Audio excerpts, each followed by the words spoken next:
Good afternoon, folks. Hope Welcome, everybody's doing okay.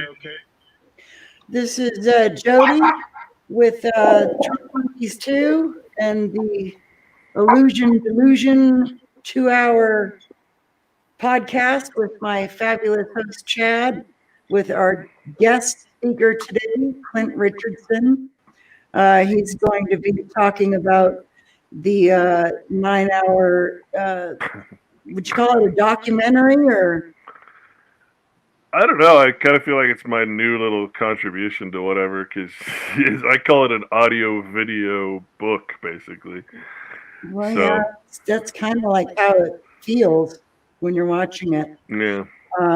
He did an expose on the COVID-19. So you're not going to want to miss this 2-hour expose. And I'm just going to turn the reins over to Chad and Clint and let you take it away. So tell me a little bit about the video. How did you compile that much information, and how long did it take you to compile all that information in one video? I started a vaccine documentary. I did a lethal injection movie, the story of vaccination, back in 2011. That was my first delve into it, and the reason I got into vaccines in the first place is because I kept searching for the answers to why I had cancer at the age of 17, while my brother's child at the age of 1 had the same cancer and then died of that cancer at age 9. I wanted to understand what causes cancer, and inevitably, if you search and you're willing to look at things that you might not look at, because you're so used to people telling you they're good for you. Yeah, it's like almost hearing that vitamins are bad for you, right? Vaccines are bad for you? Really? How can that be? And it turns out all roads led to anything that is inoculated. In other words, anything that is planted inside you that is not part of your genetic natural DNA. Right. Yeah, exactly. Yeah, anything that's foreign to your body's going to fight against in some way. And also, inversely to that, I found that most diseases that we are now calling diseases are not diseases at all. That we're actually supposed to be getting chickenpox and measles and these things. And that's, I suppose, comparable to I like to compare it to a Microsoft update for your computer. I don't want to use that metaphor very loosely, because we should not think of our bodies in any technological way. However, it's a really good metaphor to say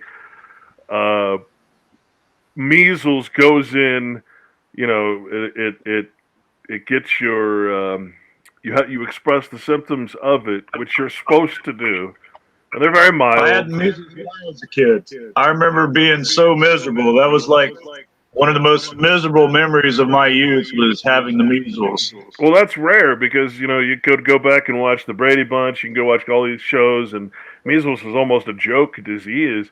It was serious for a very small portion of the population, but most of all, kids loved it because they got to get off school for a week because they were contagious, and that was about the extent of it, right? There was not a serious disease in any way, shape, or form. Chickenpox, the same way, all these different diseases. And so what I found is that, what happens is you express that disease in your body, and the disease, or the pathogen, the contagious matter, has a purpose, and that purpose is to reprogram your whole genomic structure, start switching switches off and on in your epigenome. Your DNA. Well, your epigenome is, I compare it to a garage door opener. Like, your garage door opener only works because the switches inside of it are programmed to only work with your garage door, right? So that's why if you get a cow or a pig or any other type of genomic structure in there, well, it's programmed to do something very different in your body, and it starts doing that, and your body starts fighting that, and it's a whole mess. So what the measles or the mumps or all these things do, they come in and they reprogram your epigenomic structure. And they finally have been doing studies on this to show, and the guy mentions it in the video, that what happens is it comes in, and because it affects that epigenomic structure. Think of it like ones and zeros on a binary system, a computer system. Binary code, right? Flip one expression on or off, meaning I'm allergic to bee venom. I'm not allergic to bee venom. I'm allergic to this. I'm not allergic to this. I will express cancer, or I will not express cancer. And that's what these pathogens in nature they do, and they infect you. They switch on off those switches, and now all these studies show that kids that are vaccinated, they might not develop the symptoms of whooping cough, even though they're getting the disease. But because they don't develop the symptoms, and they get this temporary immunity, that epigenomic response is not being manipulated by nature, because you've just blocked nature's ability to do so, and therefore you're 2,000 times more likely to get cancer, 5 times more likely to get ADD or autism, all the spectrum of diseases that doctors... So it makes you more susceptible to other things? Yeah, you're basically interrupting. You're saying, no, I will not let Microsoft update my computer. And so your computer starts acting all of these different ways. Viruses start infecting it that wouldn't have infected it before. You know, you don't have any immunity, you don't have any protections, because I mean, there's no vaccine in the world that says it's a cure, it causes immunity. They can't, because they don't. It's supposed to be a preventative measure, but it's not. It's see, I mean, you're just injecting disease. That's what inoculation actually means. It means to do harm or to communicate disease into the body. That's the word inoculation. All right, it means innocuous, or something that is not. Innocuous means not noxious. So inoculation actually means to introduce something that is noxious or harmful into the body. One of the words that you need to look up, right? And then you look up vaccine, and it's the cow disease, right? Because vaccine used to be Vacca. Right, exactly. So all these things I start learning. And then COVID, I'm doing this documentary, which I almost have the first part done and going to release it here pretty soon. I was just rendering a lot of it. But then COVID comes along, and I recognize all these different aspects of it. And I hear two new words that I'd never heard of.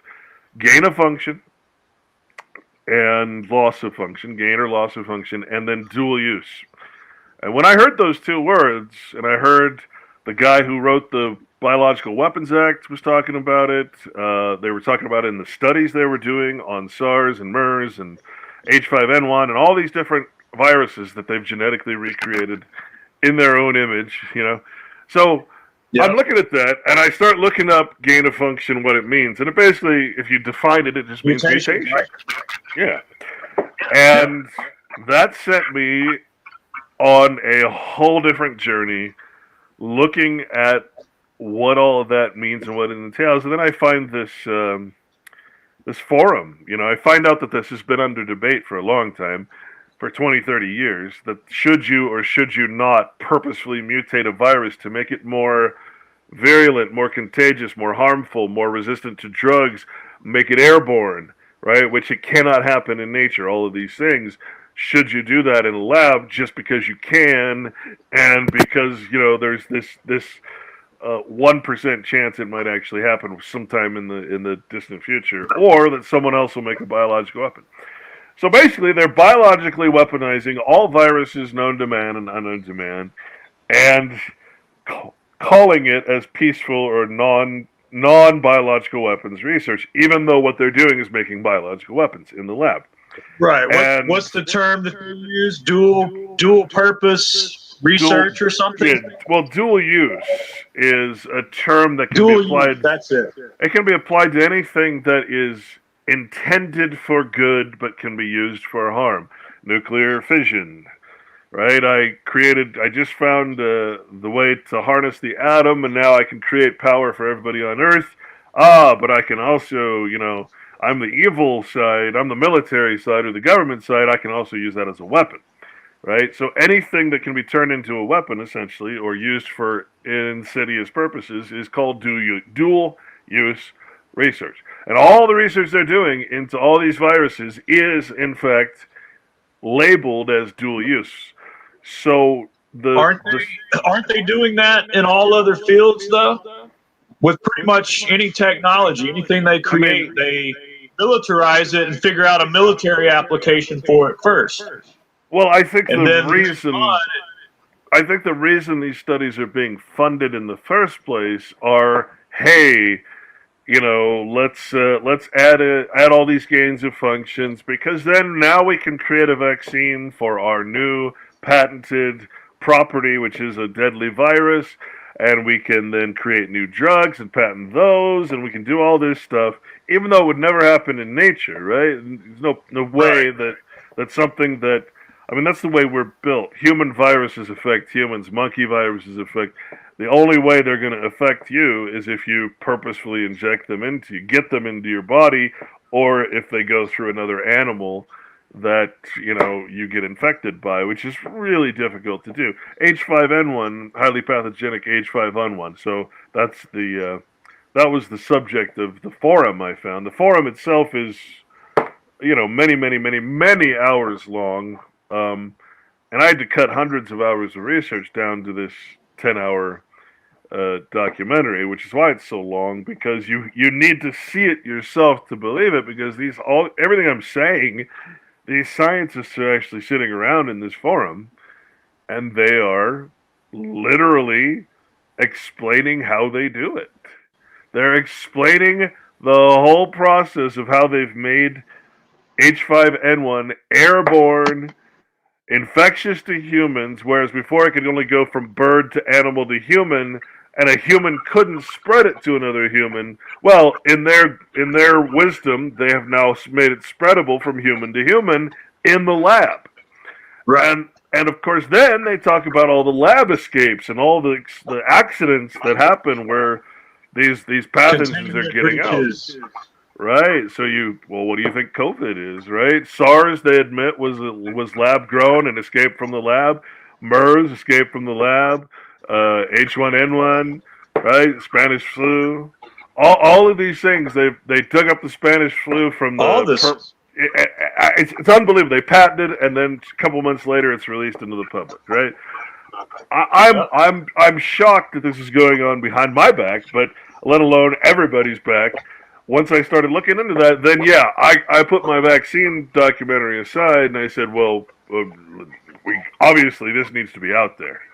This needs to be put out there. People need to know that we're on the verge, literally, and they say this. I mean, they're like, hey, we're making things here we cannot control. If this gets out, we're dead, right? So you gotta. Yeah, you got a virus that kills 60% of the people it infects, and that is only if they happen to be in the wrong place at the wrong time. It comes from a bird, it goes to say a ferret or a civet or whatever, and then infects the human. Well, they've bypassed that whole natural protection process, and they've now made it not only airborne, H5N1, but they've made it more transmissible, more deadly, more virulent, to the point where it would kill 100% of people. And they're storing that in labs all across the world.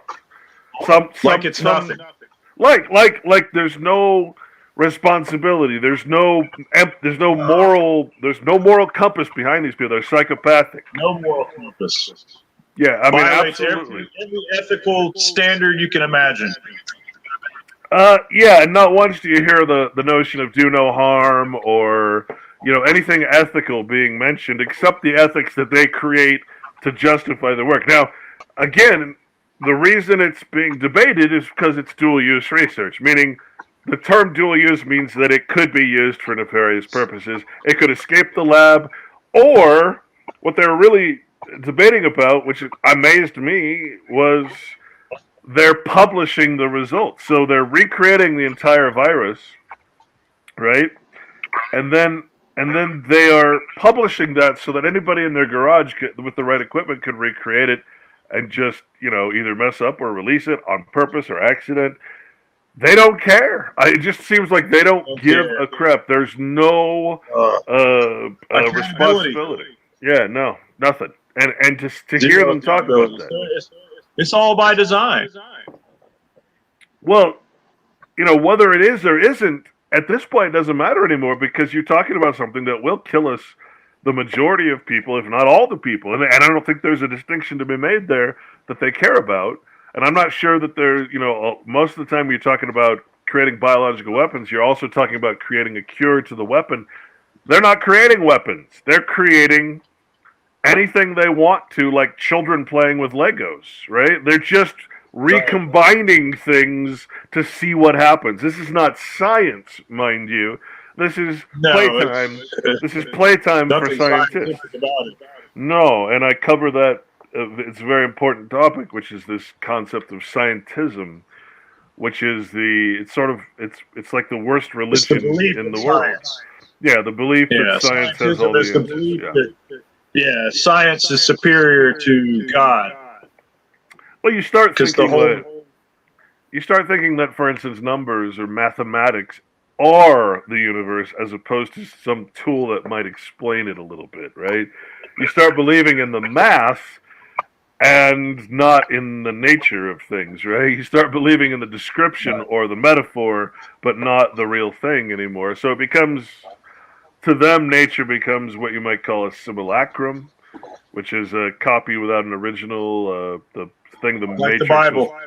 Well, the thing the Matrix was built on was movies were designed on was that book Simulacrum and Simulation. If you haven't read it, it's incredible. It's by John. It's a French guy, right? Right. French professor. He's dead now, but he's got a whole series of books that are just fascinating. This one, though, in particular, again, it's what the Matrix was built on or made according to. And of course, the movie itself has nothing to do. He was very disappointed with the way the movie was made because it's designed to cause subterfuge and confusion, not express what was in the actual book. But the concepts are there, and you can use the movie therefore as a really good metaphor if you understand the book. But it's basically making an idol out of something and losing the meaning of the idol, but still worshiping the idol, right? So you're not worshiping or studying nature; you're just using nature as a tool to make things in your own image, basically. And this is why it's compared to, God or the nature of things, the law of nature. They're ignoring it completely. So what they're doing is not science in any way, shape, or form, because science is the study of nature, right? I saw a great cartoon the other day. Someone sent me. I can't remember who sent it to me now, but basically it showed the scientists of 500 or 200 years ago and the scientists of today. And the scientists of long ago said, I want to understand this because I want to understand and be in tune with nature, right? I want to know how nature works. The scientists of today says I'm going to manipulate and completely destroy nature so that I can get into the journal Nature, right? So I want my work to be published in a journal called Nature as opposed to studying nature and finding out how it works. That's essentially what science has become. You can't really call it science anymore. And it's a very dangerous, the most dangerous thing you can have, because people have been warning against scientism for a very long time. It started taking over all the institutions, and this is the problem. All the problems you have, or you think you know, with education, with technocracy, with technology, with all this stuff, it all stems back to this scientific thought process where people just aren't satisfied with nature. They're not satisfied with life. They want to extend life. They want to transfer their consciousness. Transhumanism comes from this. Nothing about life. Right. And I even compared it to like Revenge of the Nerds or Weird Science or some of those movies that came out in the 80s, you know, that there's something so wrong right now. And so the reason I did this whole documentary, why I've got so much more to do, is because it's life or death. This is no longer something we can just sit around and talk about. We're actually facing our... Well, let's put it this way. These people think they're gods, and we need to treat them as if they are gods over their own creation. We need to treat That them brings as if me to a point. All of religion, most of the religions are based in astrotheology, right? from what So we're from entering what the I've age of Aquarius. So from they what I've consider mankind to be the new god of the age of Aquarius. well, I would say the Bible, at least. I haven't really studied much else since I discovered what the Bible actually says by looking up its terms in the old concordances and lexicons, figuring out the languages. Basically, it warns against this in every possible way. So yes, but it's more accurate to say that it's a battle between nature, or the way things are, self-evidently self-existence, which is what God is defined as, Jehovah, self-existence, Right. that which is not created by man. And then you have this force of Artificiality. this force of evil, or artifice, right? The artificers, the simulators, the those who wish to destroy and then recreate in their own image, which of course means whatever they create is opposed to existence, opposed to the laws of nature. So it has to be continuously supported. And one of the things that all religions will I mean, it's obvious some of the things they say, but that anything created by man is temporary. So Yep. the gods are always temporary. God, meaning Jehovah or existence itself, is permanent. And that's what it's worshipped as in the Bible, or it's what it's supposed to be worshipped as. Without question and without debate, that's what the word Jehovah means. Unfortunately, the church has gotten rid of that meaning because it too wants to be God on earth. So, Well, hey, everybody, listen, if you want to know more about Clint Richardson and what he's about and what he knows, check out his YouTube channel. It is called Red Pill Sunday Red School. Pill Sunday School. Yes, Red Pill Sunday School. And There's also the Corporation Nation.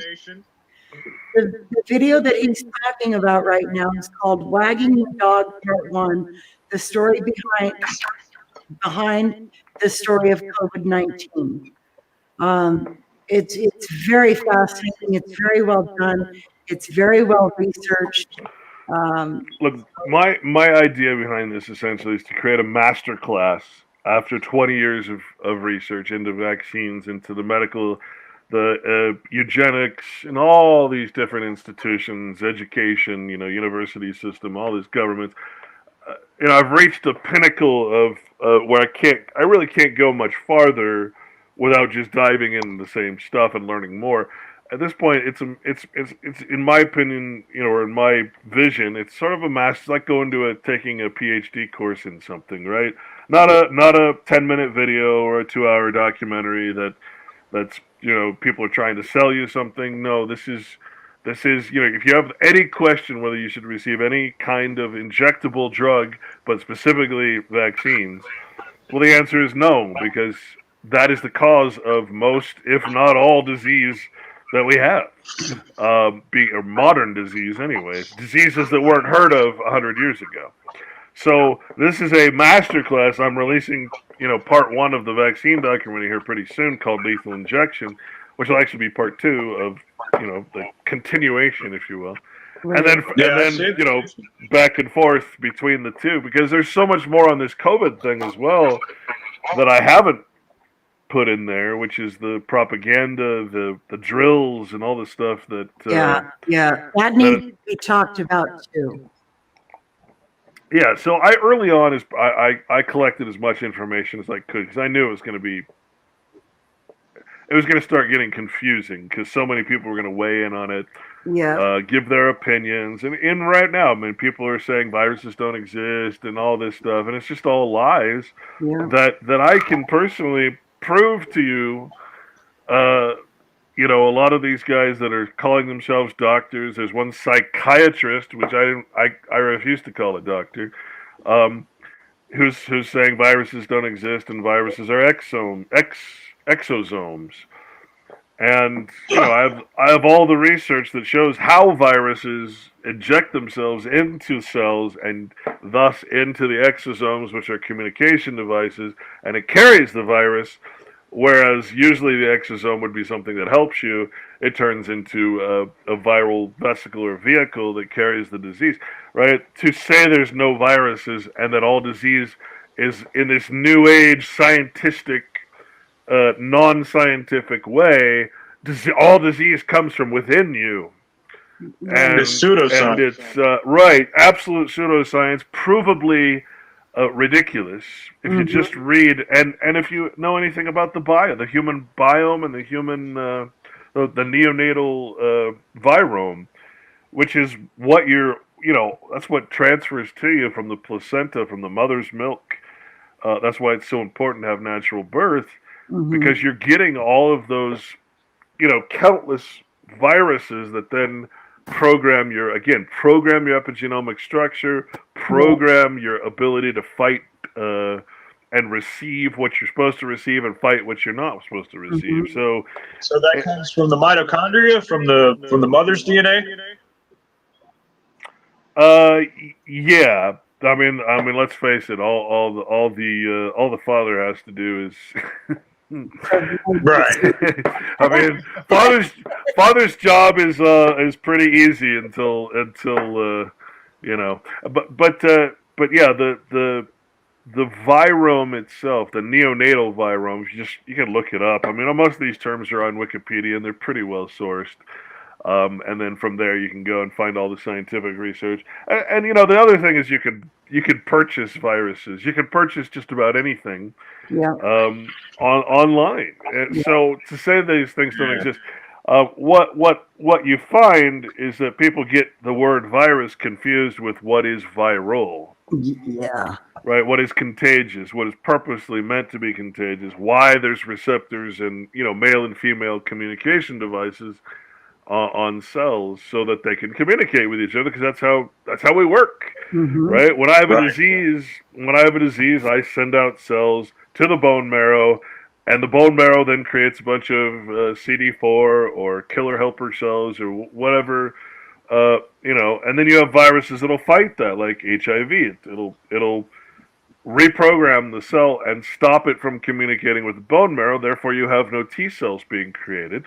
And that's what's happening. So, but there's all this, all these things and all these people out there giving disinformation that there is no such thing as a virus. Meanwhile, how can you? I mean, you can't possibly think that after watching this video, because these guys are telling you how they're manipulating the viruses, manipulating the receptors and the spikes, adding communication devices, spikes onto the virus so that the bird virus can communicate with the human virus and doesn't need an intermediary. So now it's contagious to humans because they did it, right? So that by definition is a virus. Anything that's contagious, anything that transfers information, and even pus or venom or poison, these all are viral entities, right? Anything that causes disease basically is viral, in the sense that it's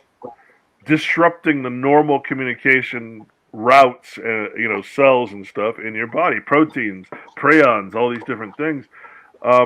So while I could safely say, there's no such thing as a virus, there are certainly things that are viral. Yep. Right? Virus, it's like calling someone a murderer. There's no such thing as a murderer, but there's a guy who just murdered someone. But a murder is a title, a loose title you put on somebody. Yeah. Virus is a loose title. But you could say there's no such thing as that loose title. And I would agree. Okay, right? It's just a label. Yeah, but the viral aspect of things is very important to understand, and the way things communicate, because that's what they're doing in these lab situations to make these things killers, depopulation tools, biological weapons. They are adding and subtracting those types of functions, which are the viral functions, right? The things that allow them to communicate to your body, as opposed to your body saying, well, no, I don't accept that cell because you're trying to insert your triangular receptor or spike communication device into my round receptor, and it just doesn't fit. It doesn't work. So I don't accept what you're. Yeah, I don't accept what you're trying to deliver into my cell to infect me, to cause me to then reproduce you and send you all throughout the body and cause something like AIDS. Yeah. So that's what they're doing. That's why. Why would I spend this much time making something like this? Is the question. Why would anybody watch a 9.5 hour documentary? And for that matter, by the time I'm finished, about 50 or 60 hours worth of information, because we have been so dumbed down and manipulated to accept these things as normal. Exactly. Right? And as if they're somehow, as if they're somehow natural, as if getting a vaccination somehow that makes sense to people. Like that is naturally, how could you possibly live without a vaccine, right? And it's really a strange way of thinking, and yet that's how how can we possibly live without drugs, chemical compounds that have nothing to do with anything? You're not sick because you don't have a chemical created in India, right? Some poison. You're sick because of your nutrition or because of something else that's happened to you, or because something's been injected into you, right? Yep. So the idea of medicine, how it's become this so drug oriented and vaccine oriented, Western medicine particularly. well, and unfortunately it's all over the world. I mean, just to give you an example. Western medicine anymore. It is probably every country right now. Western so-called medicine. Now, if you break a leg, you need an implant. You need anything physical, right? That's great, wonderful. Go to your doctor. That's what they're there for. There should be 1 out of 10 doctors shouldn't exist. Yeah, I agree. Right? Then you've got all the naturopaths, the chiropractors who actually study nutrition and all these things that will take you out of, say, diabetes or all these different things that are caused by nutritional defects. That's who you should be going to. Forget this whole, I'm going to go to the doctor for everything. But if you do have an immediate issue, yeah, that's what they're there for. That's what the emergency room is there for. Yeah. Right. Well, doctors don't even they don't look for the root of the problem. They just treat the symptoms. They only treat the symptoms. That's the key. And they've made you think that is correct. That is, of course. What else are you going to do, right? The naturopath, the doctors and the chiropractors, these are the guys that look for the root of the problem. And what I treat it. And what I found is that the American Medical Association, a bunch of lawyers, which like the NFL represents their players, their doctors, right? They actually got sued by the International Chiropractic Guild or whatever it's called for slander, because the American Medical Association, the reason people think chiropractors are quacks still to this day is because the AMA basically put this big propaganda campaign out to make people think that. So why would you, never go to anybody but an MD.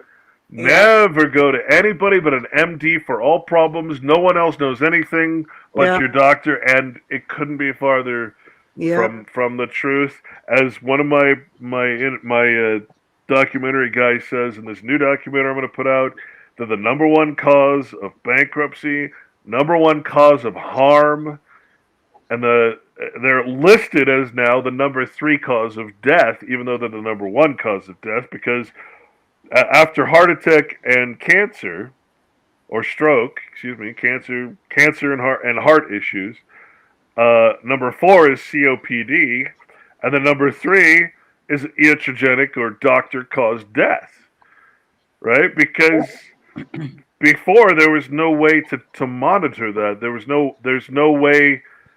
I can't put on a death certificate or something that says, okay, this person died of a doctor-related incident. I put the wrong I put an artificial lung in the wrong person, or I gave them the bad drugs, or didn't check to see if they were allergic or whatever.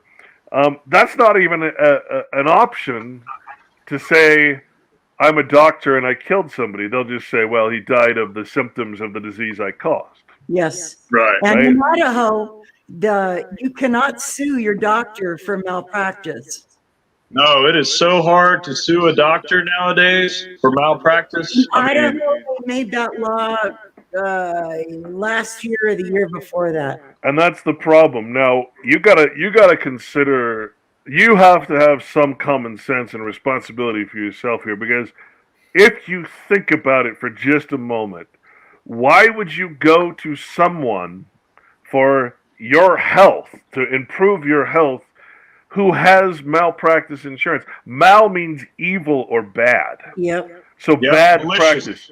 So if I have malpractice insurance, that means that anything I do to you, Mm-hmm. I don't have any conscious responsibility. I don't have an oath. Doctors, by the way, do not take an oath. That is a big fallacy, and I cover that in this new documentary. There is no Hippocratic oath. It's a lie. They do not. They're not under oath to do no harm. And I'll tell you why that is the case. Because doctors today operate completely in the corporate legal realm, whereas back Yep.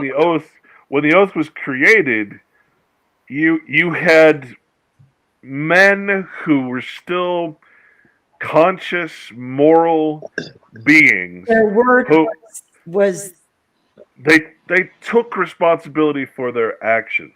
yeah. Even when you look up a legal oath, it'll always tell you an oath in every circumstance is a pledge to God, the highest power and maker of the highest law.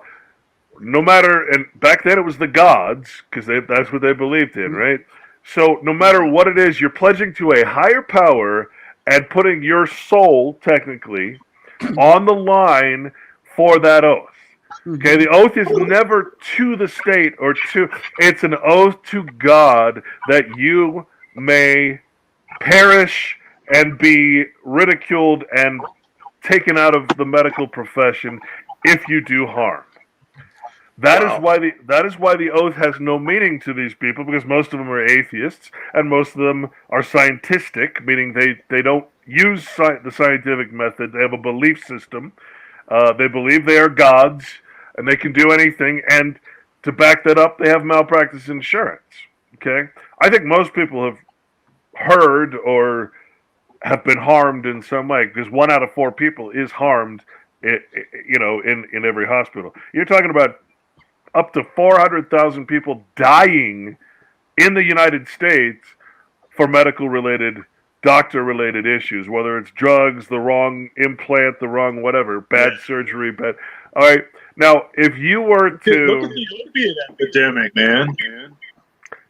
and that's probably not even included, because in that study they didn't even include home health and all this stuff that happens at home, or a lot of stuff wasn't even included. But if you think about that, the one doctor said that's the equivalent of a couple 747s going down every day around the world. Would you fly? Would you fly on a 747, or a plane that holds 200 and something, 300 That is people? such a great analogy. If that many planes were crashing, 2 planes or 3 planes a day were crashing, I don't think I would would you fly. then fly? The reason you fly is because that's a science. They've gotten flight down to a science, and they practice the science. It's not turned into an art. It's not turned into something, that pilots don't have malpractice insurance. If they crash, they die. No, they don't. Right. So There's they no have coming to be back. responsible. But doctors, they literally have an excuse where they do not need in any way to give a shit about what they're doing. That is, you are responsible for that. You are responsible for going to a doctor with malpractice insurance, for being foolish enough to do so. Because that also means, like you said, they're also protected against lawsuits, just like government is protected against lawsuits. I mean, it's the whole thing is so screwed up, and that's please, above all else, my goal here is to improve and fix the system, not to just expose it and say, point the finger and do nothing. No, it needs to be changed. It needs to not improve, because how do you improve, 1,000 people dying a day? You don't improve that. You stop it and start over, because the system right now is being run by profitable, corporations. Doctors have no choice in the matter. They have to act badly. There's no. They give you 10 minutes for what would usually take 45 minutes or an hour with each patient. Therefore, you have to work extra. It turns out doctors, something like 80% or 60% of doctors would not recommend to their children to become doctors now, and they're like the number one obese and the number one suicide profession. So more doctors commit suicide because of the stress the corporation has put it. And one of the figures is that there's now more administrators, meaning managers, corporate entities, than there are doctors. So there's more corporate officers in management in the administrative office of each hospital than there are doctors and nurses in the field. Because it's all about profit. Yep. And paperwork. So, I mean, you're a fool if you go to a doctor for anything but the most, necessary reasons, broken bones, right? But if you have diabetes, if you have high cholesterol, all they're going to do is, again, self-induced. they're going to give you a drug that's going to cause 3 more symptoms, which you'll need 3 more drugs. Yep. Exactly. And so it just webs from there. The solution to this problem is to teach people how to eat better. Drink better water, But it's that is what a doctor should be doing. And in fact, that's actually part of the oath, is to use nutrition and preventatives. Get that from our medical profession. But think about it this way, right? It's just like any other profession out there. If I'm an employee of a corporation, the corporation makes the rules. I'm not bound by my oath, so I have no moral compunction, because that's considered ridiculous now, that I would make an oath to God to treat you, in the best way possible. For some reason, that seems ridiculous to people, right?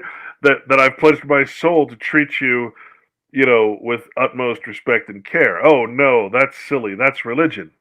Well, yeah, and look what's happened now. Because see, doctors, as good of people as they may be, as good of people as nurses may be, their job requires them to act in malpractice. That's why they have to have, they don't have a choice. They have to have insurance. Because the corporate structure they work for requires bad or evil practice, requires them, if they want to do anything good, they got to do it on their own time, right? Then they have to chart. Then they have to go home and spend hours and hours charting what they did. They don't. Why would you even want to be in the position where you can't actually care for people in any real way or natural way, and naturopathics are illegal, and you then have to go do all this work on the side, and you're stressed out, and you're forced then to have a scientific doctrine that is corporation for-profit based. You have to believe that drugs work. How can you possibly, about the money for them. So yeah, you can't blame them. You have to blame the corporate structure, but then you also have to go, to go back to that oath thing, and you have to say, look, these guys, they are not under oath. They are employees for a corporation. They have to do what they're told, or they're fired. For instance, they closed a whole floor of a hospital here because the nurses would not get vaccinated. They fired them all. Wow. Good for them. The whole thing's nuts. The link that you sent me about Australia, what's going on down there? Well, the MP and the Oh yeah, the officials there have been writing into law and speaking publicly for quite some time about mandatory vaccines. They're talking about internment camps for people that are COVID positive. All these Brave New draconian World, measures. folks. Yeah. Oh, absolutely. And they've been predictably programming us with movies and television and all these different zombie shows and you name Absolutely. it. We're so used to it in entertainment that to think of it as real life should be no problem for most people. So yeah, they're putting it into law as we speak in Australia, and I hear they're doing the same here. I think they're talking about internment camps here in America. Yeah, that's what So New York State. and look, you know what? This all boils down to the fact that we are also, if you stop thinking in the patriotic sense that we are citizens of some great thing, and instead you understand that the United States is a corporation, and that we are employees of that corporation. As persons, we are subjects, just like doctors are subjects of their corporations that hire them. We have no oath, we have no religion, we have no moral compass, because we're under the legal law, which is opposed to the moral law, the God's law, That's the right. natural law. All right, so we are in the same exact situation. We are to utilize the persona, the citizenship, the mask, and all the benefits that come with it, all the protections and all the benefits. We therefore must agree to what they insist upon, which will be, in this case, vaccines. Right? Vaccines that can't even by definition be called vaccines because they don't even have a virus in them. They're programmed to reprogram your DNA. They're very, very the scariest thing I've ever seen is these transhumanist so-called vaccines that they're coming out with that have RNA that's synthetic and designed to do exactly what a virus. In fact, what I figured out is that the vaccine is a virus because you can say that the vaccine acts just like a virus because what it does is it delivers a payload of RNA that is synthesized, designed to do who knows what in your body, and accidentally, who knows what it'll do down line through the DNA, and the epigenome. Who knows what it's going to switch on and off, etc. You could consider the vaccine in this case because it's that. You're not injecting into the body a virus. You're injecting RNA material, which is designed to reprogram. Well, that's exactly what HIV does. That's exactly what hepatitis does. Yep. Right? All you're doing is replacing the virus with a vaccine. The vaccine is the virus. It goes in, delivers its payload, communicates with the cells. The cells are now infected with the synthetic RNA. It goes around, spreads that RNA. The RNA then reprograms the DNA, and that's basically the beginnings of transhumanism. Right? The more you if it doesn't take place in your lifetime and you have kids, it's something that gets passed down to your progeny. Well, that's one of the things it might not take effect until 2 or 3 generations later. No, you're talking about this is one of the things I actually mentioned in that's part of the debate is that if you do this type of biological weapons, and these things get out there, you're permanently altering the structure of the human anatomy or insects or plants or whatever it is you're infecting with something that's going to change their DNA, right? And they're doing it with all of nature. Pretty much. I mean, if you wanted to be technical, you go back to the Matrix movie where you had the synthetic insects. There was no life left on Earth. There was only what man created and then what the AI created, basically, which is a creation of man. Right? So you have all this artificial life going on. And if I were to put it as bluntly as I can, their goal is to destroy all true life, all true nature on Earth, on the surface of the Earth, and replace it with their own creation, which will be synthetic biology, and eventually look exactly like that. Now, I never took the movie itself literally, but in this case, you could take it literally. It's actually a metaphor for exactly what we're talking about, which is citizenship and hypocrisy and simulation. Simulation means hypocrisy. And also, one really important thing about The Matrix is that it was voluntary. People went into The Matrix voluntarily in the original script um, to be entertained because it's so much better than real life, as you've seen in so many movies. But they had to change the script because back in 1990 or 90? I think it was 1990. They didn't think people would understand the concept of a neural network where everybody's joined into the computer like we are today. If you released that movie today and showed that the history of it was that everybody voluntarily connected to the internet for virtual reality and all this entertainment that they're talking about in transhumanism, that's exactly what they've done. well, then it would make sense today. But it didn't make sense back then, so they had to change the story to this ridiculous notion that we're all born into the right. So, and it's a metaphor for being born into the legal system, which takes all choice and all just it presents causality. You have to follow the legal law and never make a choice to be moral, because if you did, you wouldn't be able to follow the legal law, just like doctors and just like citizens. We cannot fight against these people because they're protected by some sort of insurance. This is a perfect segue for this message I'm about to hand all of the listeners. Pick up a copy of Black's Law Dictionary. Start reading it from the first page to the last page. Rinse and repeat. I think that if every house on this planet had one in it, and if they had one next to every Bible in the hotel, Hang on one second, everybody guys. understood this book better, this planet would not be in the situation it's in right now. I would add to that every word you use, you should look up, because every word has a legal meaning and every word has a natural meaning, and the legal is always opposed to the natural. So everything you think you're saying, you're required to speak the legal language as a U.S. citizen, right?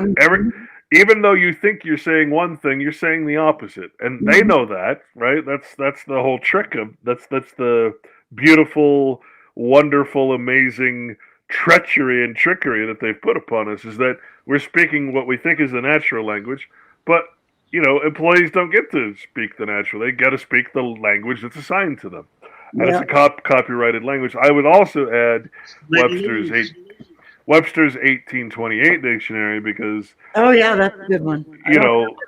most things that we have come accustomed to, all the constitutional terms and all those things that we think we know, it turns out no, they originally meant something else, and we're speaking the legal term, whereas the natural term, because Webster's dictionary will always refer to the Bible if it can, and it will also give you the natural meaning and the legal meaning and the medical meaning and this meaning and the law meaning. Yep. So you can distinguish between those things, and when you see it, I'll give you an example. I mean, my favorite example, we're always talking about the word freedom.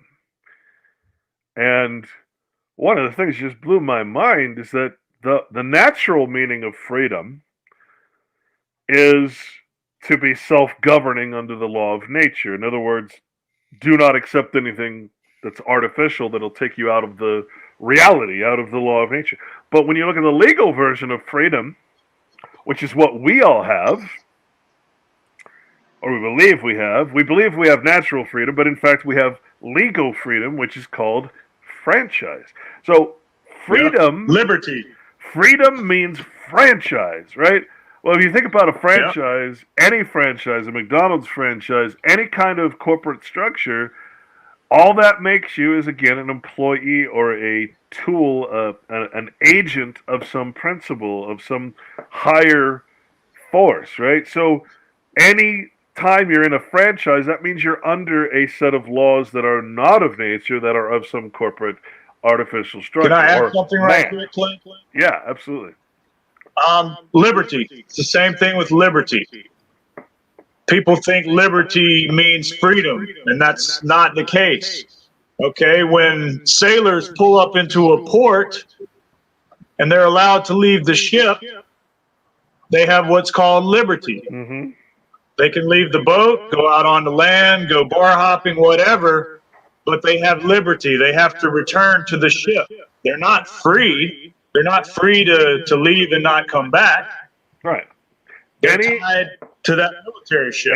Anyone that is subject to any other authority, and that the word authority means God. I mean, anybody with authority over you is your God, which is the meaning of don't accept false gods. That's presidents, kings, mayors, magistrates, judges, anybody that has the ability to declare law. Yep. Right? That's what the loose term God means.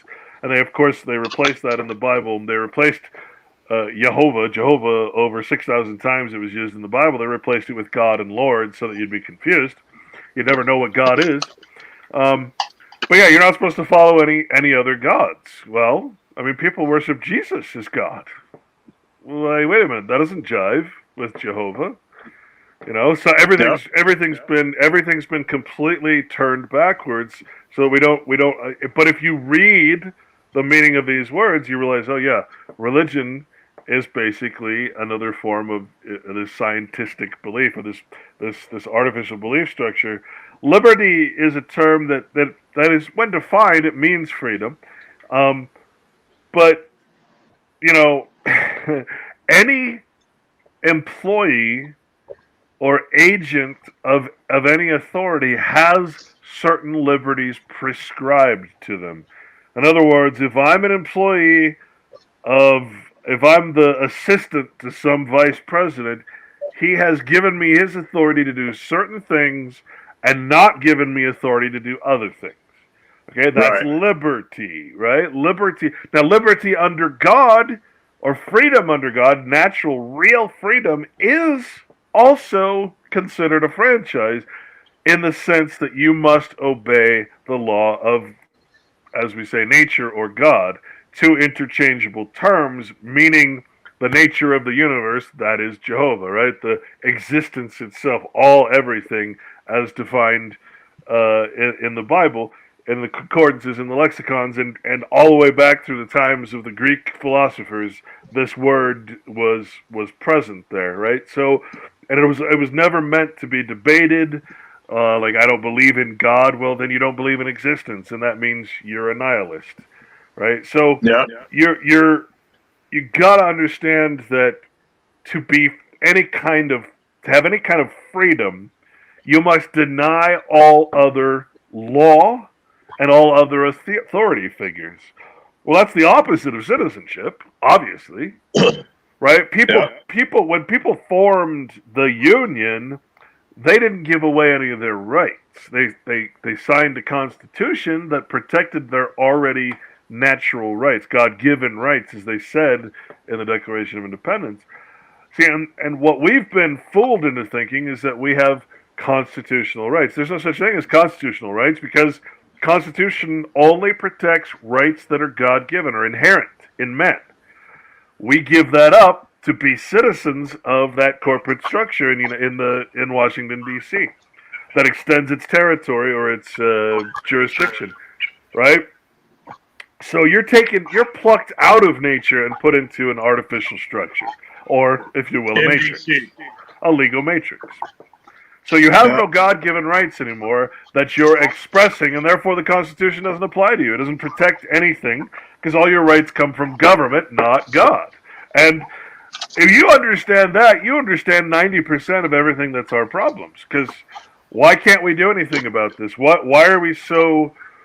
why do we feel stuck? Why do we feel like we can't do anything about the corruption? Because we're not allowed to. Our franchise doesn't allow us that liberty. We're stuck. We're worthless. We are not stuck. And they don't deny us these. They just don't make them easily accessible. Like I said earlier, if it was mandatory that every single hotel in the world had a Black's Law dictionary next to the Bible, and if every household had a Black's Law, and they were taught these things as very small children and grew up with these beliefs and knowledge, we wouldn't be where we are.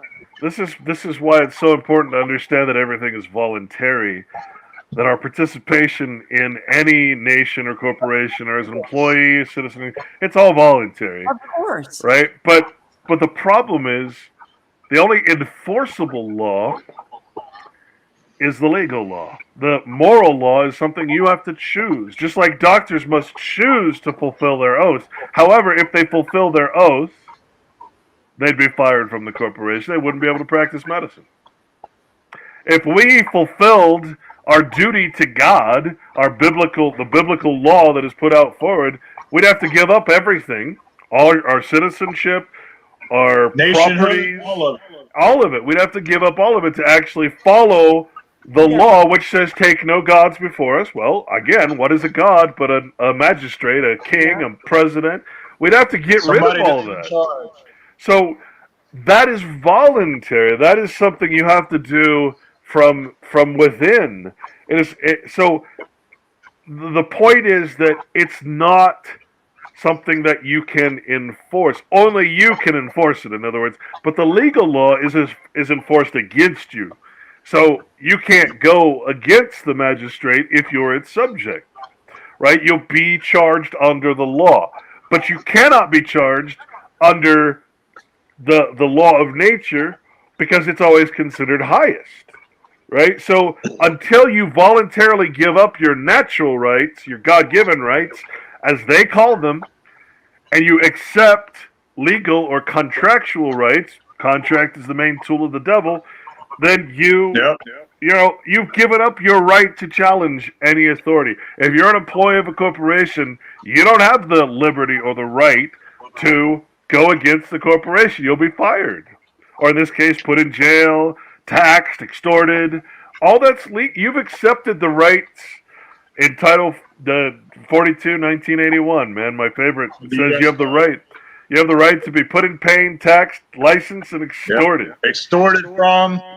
I mean, what more do you need to know about citizenship than that one law that says you have the equal right under the law to be put in pain, taxed, punished, licensed, and extorted?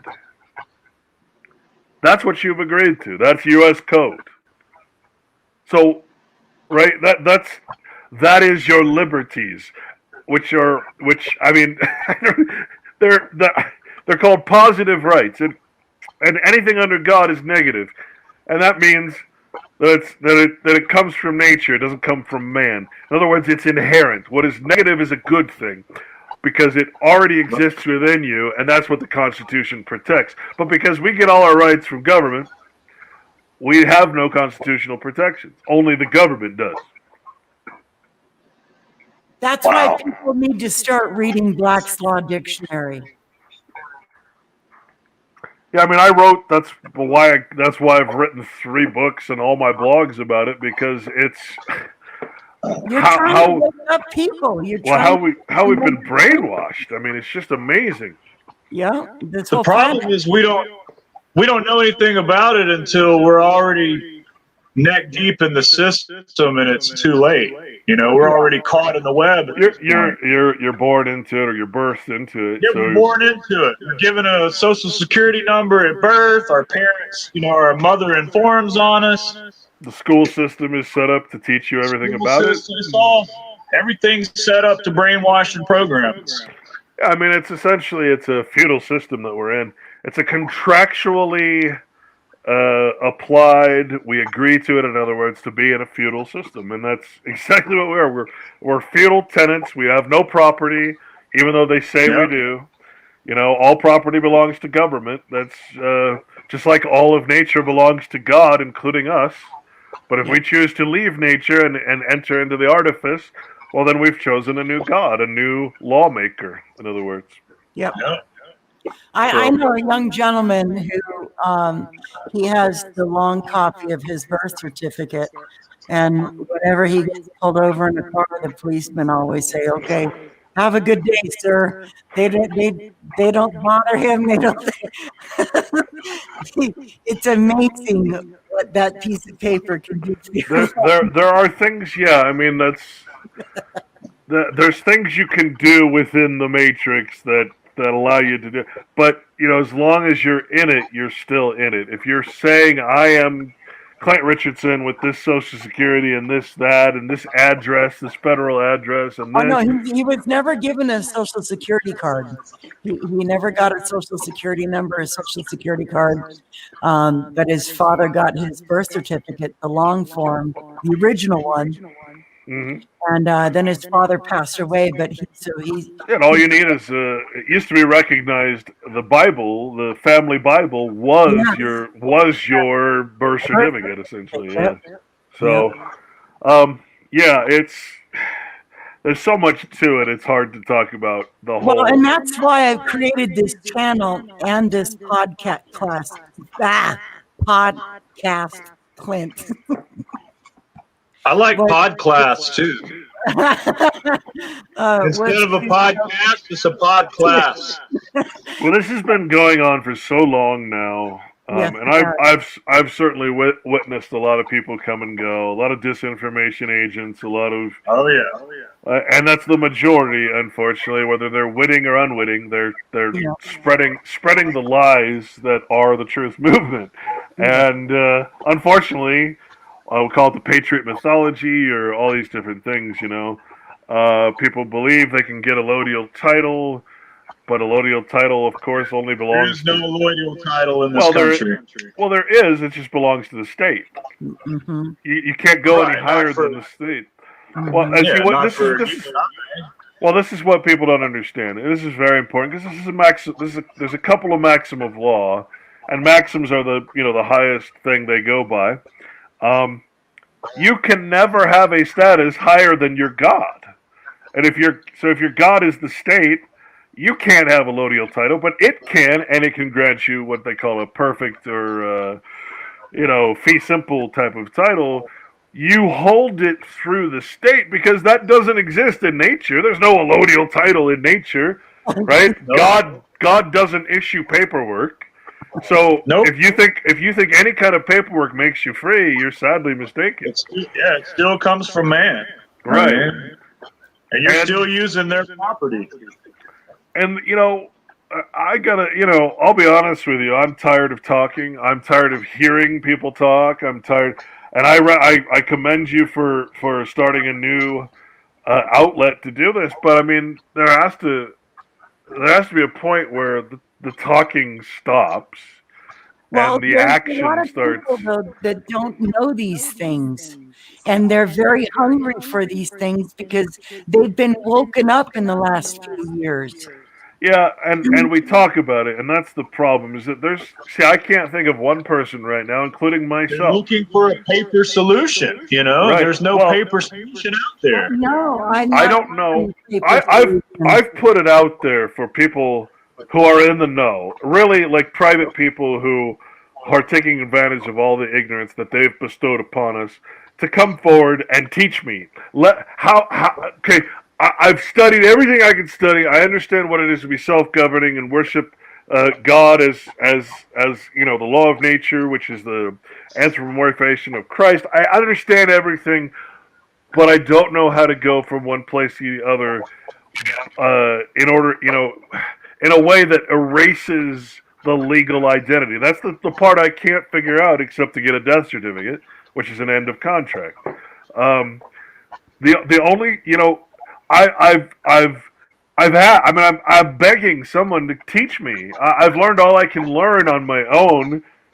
I can't go to private court cases because they're private, so I can't learn that way. I can only learn from public courts, which only deal with public matters.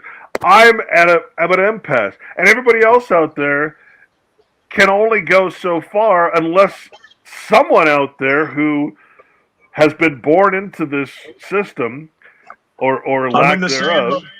Right, you can't go any farther. There will be a point where you reach the end, and you're like, well. So here's our problem. Okay, we got a lot of talkers, and I'm a talker. I even though I do these documentaries, I try my best to do, but there's nothing I can do. I'm as guilty as everybody else. There's no one to follow, because I'm not telling you to follow me because I'm as stuck in the matrix as anybody else. I am telling you to follow Jesus Christ, the anthropomorphization of the law of God. Follow the law of God in order to worship God. Yeah, I am telling you that. But right now, there's no one doing that. Okay, there are no Christians. There's no true Christians out there. You can't, because I mean, even the word Christian in the Bible was an insult. If you look it up, it was designed to mean a hypocrite, someone who called themselves a Christian but wasn't actually following the law of God, which is Jesus Christ personified. Right? So there is no example to follow except this mythological, character that we're talking about, where one of us will have to take a leap of faith. And I'm at that point where that's the only option left, because I can't go any farther in my learning. Nobody's willing to come forward and say, man, this guy's ready. Let's take him under our wing, if only to shut him up, So Right. these people have created this system to profit from our ignorance. Yep. Okay? The presidents, they're all related. They're all of the same royal bloodlines as any other king. Yep. We've been, Yep. They all get back to King John. any semblance of historical perspective from the 1700s, when this whole thing was started, is long gone. It's been replaced by the United States. And yet these private people, they still benefit. They still hold the private land under state title, not United States title. They're all out there. They're still the owners of your property. They own the cities and get rents from them. I mean, they're out there. If you watch some of those old movies back in the 80s, Roadhouse was one I'm thinking of. Patrick Swayze. Yeah, I mean, who was the evil villain? It was the local landholder. It was the private, the guy who seemed untouchable even by the law. Those are the people that are ruling us. They make movies about them. They own the police stations. They own the sheriff's departments. They own the courts. And they've lost. And see, this is the problem with this kind of thing. And, talking about the queen and the kings of the world is this bloodline thing where you pass the throne onto your child. Nepotism. But there's no way the child is ever going to be the man that the father was. So the father was legitimate. The child, therefore, is legitimate because he's the son of the father. Well, that is how the presidency is passed back and forth. And people don't understand that. But Trump and Hillary and Bush and all these guys, Cheney, they're all cousins. 27th removed. They're all part of that royal line, right? Yeah. So you're not actually voting for president. You're popular. The Electoral College does. It doesn't count anyway. Yeah, if they wanted to, the Electoral College could just say, "Hey, we vote for Trump," even though the popular vote went for Biden. They could vote for Trump or any other candidate. Same thing that happened in the Trump-Clinton. Well, 2016. Again, it's an institution that should be free, but it's not. So they've agreed that the popular vote will decide who the electors elect. But in reality, all you're doing is giving legitimacy to the electors by voting. They decide. They are the agents of Congress. They're the ones that constitutionally decide the presidency. So to say that you're going to get rid of the Electoral College is ridiculous, because that's how it's supposed to be done. You're not supposed to rely on a bunch of. You're not supposed to rely on a popular vote, because popular vote obviously is a bunch of idiots, a bunch of people who've been purposely dumbed down by the people who are taking advantage of their ignorance. Why would you want those people to vote for president? Clint, do you know who Russell J. Gould is? Oh, I don't recognize the name, actually. I'm going to have to send you a link to his video he put out. He owns the Title IV flag. He copyrighted it in 1999, I believe, just before the 2000 presidency. It's a very interesting. The name of the video is called "The Last Flag Standing," and it's his documentary about how he came to be the person he is today, and his journey there. See, the only problem I would have with something like that is, again, you're taking the idol of something. Well, no, what he did. he and David Wynn Miller, they syntaxed the grammar. Yeah. Yeah, I'm not a big fan of that whole thing, honestly, because if you think about it, all they're talking about is an art form. It's no different than mathematics, numbers, or anything else. Well, it is pretty much, it's the English language broken down mathematically.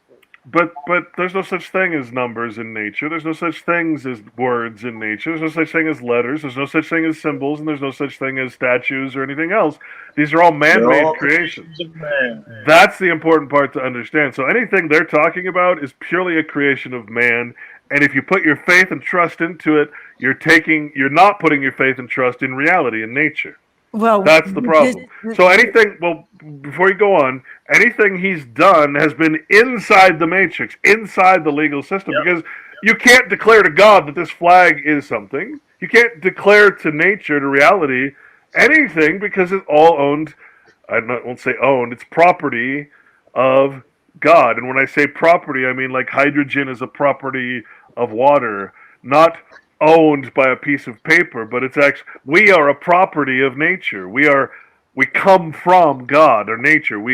So anything that David Wynn Miller or any other guru out there tells you, it's purely art. It's not science. It's not real. And that's my main message to everybody out there. It's the Bible's message. It's Christ's message. Do not take artifice upon yourself, anything artificial, anything man-made, in other words, because all lies come from men. Man is the devil. Man is, that is where all artifice comes from. So there is the natural, real world, and there is the world of artifice or man-made things, and that is where the war is. So David Wynn Miller, whether he's correct or not, I don't honestly give a shit, because guess what? He's talking about things that aren't real. Right? So we could argue all day over, does the law exist or not exist? Does the law say, what is the correct form of this? What is the correct form of this? In the end, it's all part of the matrix. It's all a simulation. It's all in our heads. And none of it is real. And that, in other words, it's not of God. It's not of Jehovah. It's not of nature. It's not of existence. It's not real. And the more you put into it, the more of your soul that you put away in order to embrace such artificial things, the more you're stuck. Just like the more synthetic biology, synthetic stuff all the drugs that you take that are man-made, the more you become dependent on the man-made system and start believing in it and having faith in it and putting it before God. That before the truth. Remember, God is truth. Jehovah is defined as truth, and truth is never man-made. So we can sit here and debate back and forth about David Wynn Miller or anybody else, any guru out there who says I have this paperwork and I have somehow escaped the system, even though I'm still acting in it. I still get my rights from it. I still collect Social Security. Right? But it's all a lie, because I'm just saying, Clint, that what he did with this proper syntax grammar is he rewrote all the bank documents, all the legal documents. That's all he did. That's all this is for. That's all this is for. Just to corrupt the legal system and the banking system and made it so that you cannot break the law. Well, it's not designed to be fixed. It's designed to be corrupt. It's designed to put you in a feudalistic state. Is fixing it because it's in the now. I get what you're saying. I totally understand what you're saying, and I spent years learning about the legal system until I came to the understanding that it was all fake, and that the more sophisticated, if you look up the word sophisticated, it means entangled, and so it's everything that takes you away from simplicity. Basically, the more sophisticated things get, the less of God they are, the less of nature, of reality, of truth they are. Simplicity is everything. So what does the Bible actually tell you? It says you circumcise yourself from all of it. take yourself, do not try to live amongst people who are following a different law than you. Or, in other words, if you want to follow the highest law and that alone, which is essentially the Bible or Christianity, then you must separate yourself and stop following and respecting all persons' flattering titles, anything that is artificial. And that is right. That doesn't mean you can't use a plow. That doesn't mean you can't have tools and things to make life a little easier, but you always have to have that balance of what you need versus what you want. And then in the middle, there is the tools that make things easier. You don't ever want to be on this side of things because then you're in want, and that's when you're susceptible. You're not happy with the way things are, and that's what these scientists are doing with transhumanism. All these, they're not happy with the way things are. In other words, they're anti-Jehovah, they're anti-existence, they're anti-God, right? Everything in the legal system, all contracts, all numbers, all names, right? Nothing in nature is born with a name. Yeah. I wasn't born with a name. That is a legal construct. They even call it the Christian. The first name is the Christian name because if you add anything to it, you're taking away from God. You're adding ad nomen and quod nomen. Right. I mean, and I tell you, and I don't mean. I hope you're not taking this the wrong way, because my whole purpose is to bring people back to truth and truth alone. If you think anything that is number or language based is going to save you, well, then you've denied Christ. You've denied the law of God. Yep. I mean, and that's all I'm saying. Right. That's all I'm saying. Now, again, we can sit here, we can talk about all the stuff you were talking about, and make it all that stuff. That was just the stuff I was referring to with David Wynn Miller and Russell J. Gold was for the legal aspects of our lives in how to and how to help the common man, because these new documents that he's drawn up will protect us over the people that are above us. There is no life in legal. It's all fiction. There is no men. There's only persons. What does the Bible say? Yeah. Do not respect persons. Do not respect flattering titles or names. So right there, what you're saying is that you're referring to the metaphor of the Matrix. What is the Matrix? Right? Besides something that you voluntarily participate in your mind, the simulation, the hypocrisy. In other words, hypocrisy meaning I don't want to be I know the law of God, but I'm going to ignore it to participate in the law of man. Okay, great. The Matrix is David Wynn Miller's code. The Matrix is a code of symbols, be they numbers or letters or something in between. They're ones and zeros. They are a binary structure that then, like you're seeing my picture, right? That's not me. That's a picture of me. That's artifice. That is something that if you take that as the real thing, just like you take a Hollywood movie and you start believing that what Hollywood teaches you is real, right?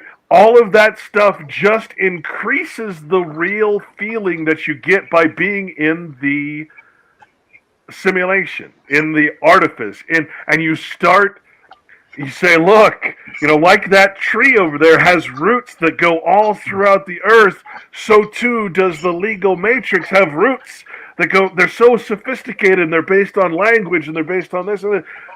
The second you start believing in that stuff as your savior, you're lost. You're done for. You're never coming back. And that was the hardest lesson I had to learn, because I used to promote all that stuff. And I realized, it only exists in the Matrix, and you can't be free inside the trap. It's just, you can't. So I give the analogy of a cartoon and a cartoon creator. The cartoon creator doesn't, the cartoon doesn't have power over the creator. The cartoon does what the creator wants it to. Yeah. So in that sense, in that analogy, we're all cartoons inside of the Matrix cartoon movie. A simulated artifice. Yeah, you have to realize The creator controls. That's another maxim of law. Who's your creator? Who created the person that you are acting in? Government. Right. It wasn't God. So if you're acting as something you're not, then you must follow the law applied to that. If I rent a car, I don't get to say, well, I'm going to follow my own law. No, I'm signing a contract to operate a vessel, which is what a person is, right? A legal vessel on the road under the code that I've signed the contract for. I don't get to choose my law. I don't get to choose to go against that law. I've signed a contract or I've agreed to something which is as good as a signature. So it's a mask. Persona is a mask. The simple message is that when religion says be born again, that just means go back to nature and its law. That's it. It doesn't mean I'm going to accept that whatever they say in the church. It means go back to nature and its law and stop accepting artificial things as reality. Period. That's it. Nothing more, nothing less. Tammy preaches this. What's that? But that's not what the church doesn't teach that because they don't want you to know the truth. Oh God, no. No, you always have to have two pillars in every control structure, right? So you have to always have left and right, Democrat, Republican, church and state. Chicken and right? Boaz. They always have to be opposed to each other because they prop each other up. When one fails, the other one is there to. Masonic system. Yeah, and so that's all the church is. The church and the state. The state came from the church, right? Yeah, those are the twin pillars. The church created the legal law to deal with things that were non-church related. Period. End of story. Yep. And then the arch that holds up the temple is the bank. The banks connect the church and the state. So that's the archway. That's the keystone that holds all the structure together. And another word for bank is? Bench. Yes. So what is a judge? What is an administrative judge but a banker? Oh, they're just attorneys wearing black dresses. That's all they are. They're muumuus. Yeah. Black muumuus. Yeah, so I mean, I can't stress enough. Again, I don't mean to be a jerk about it or anything, but the only answer that is before us is to go back to being simple men, male or female. Go back to being what we're meant to be. We're not meant to have agriculture. We're not meant to be supported by. We're meant to be self-governing and self-supported. We're meant to grow our own food and share and be in charity and love at all times. That's it. That's what the law is. And the second you accept anything else, you've fallen. We're all fallen. And, like you said, we're put into this system at birth. Stop using names. How do we identify each other? No. Like I said, Clint, it's Utah, and I'm Chad of Florida. You're the Florida Chad. Language itself. Remember, language always has a dual meaning. So if we are in agreement that we're both under the law of God, and we've expressed that, and therefore we choose to live together under a mutual system of law, the highest law, then we agree that no part of language can ever be used. Okay, let me put it this way. There are verbs and adjectives. Okay, I see where you're going with an adjective is a describing word. A verb is an actual action. Okay, so right. When I say the word judge, let's take the word judge. All right, I can judge something, and that's a perfectly natural reaction. If I see a spider, I'm going to judge it as possibly poisonous and be afraid of it. That's a perfectly natural reaction. All right, so now we have that's the verb.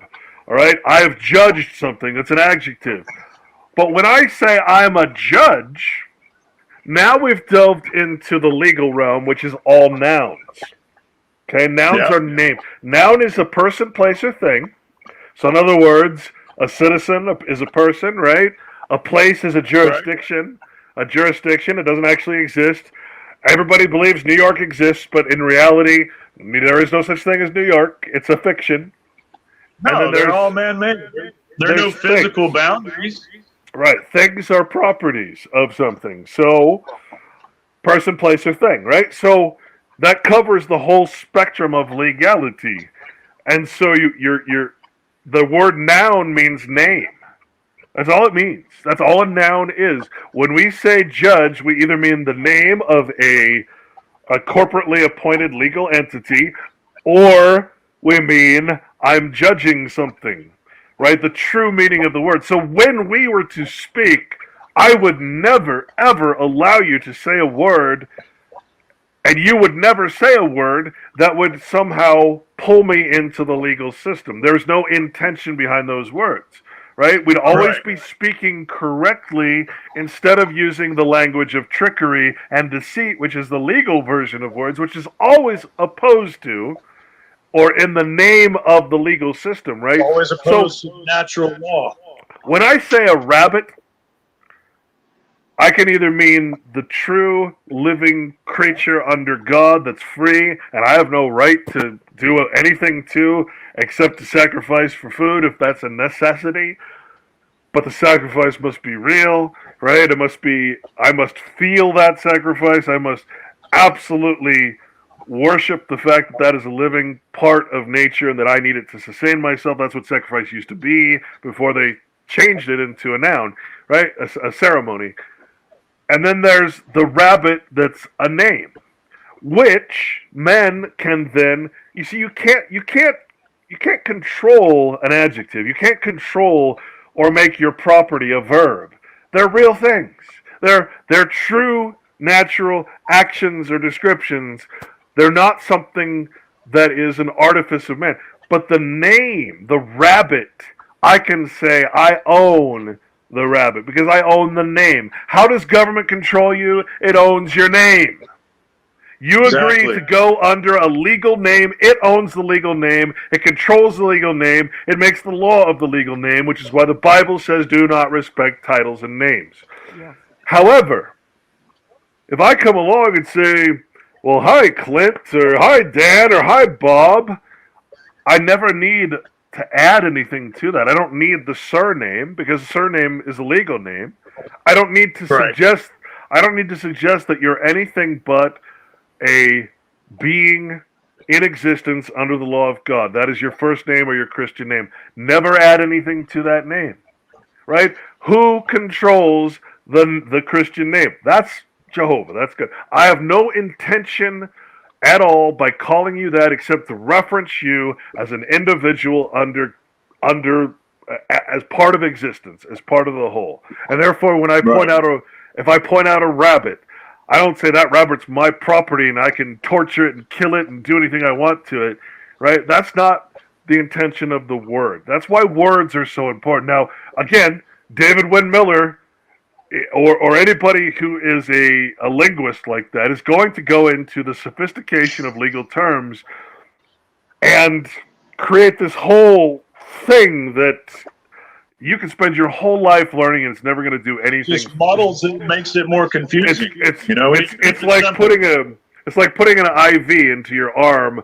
It's like putting one of those things in the Matrix in your arm that connects you to the machine, right? It's all in order to sophisticate you into the fiction, to get you more confused as to what is real and what is not. And I'm not saying he's a bad guy. I'm not, because I used to promote all that stuff too until I came to a spiritual understanding. Away, but the guy that's surviving is Russell J. Gould.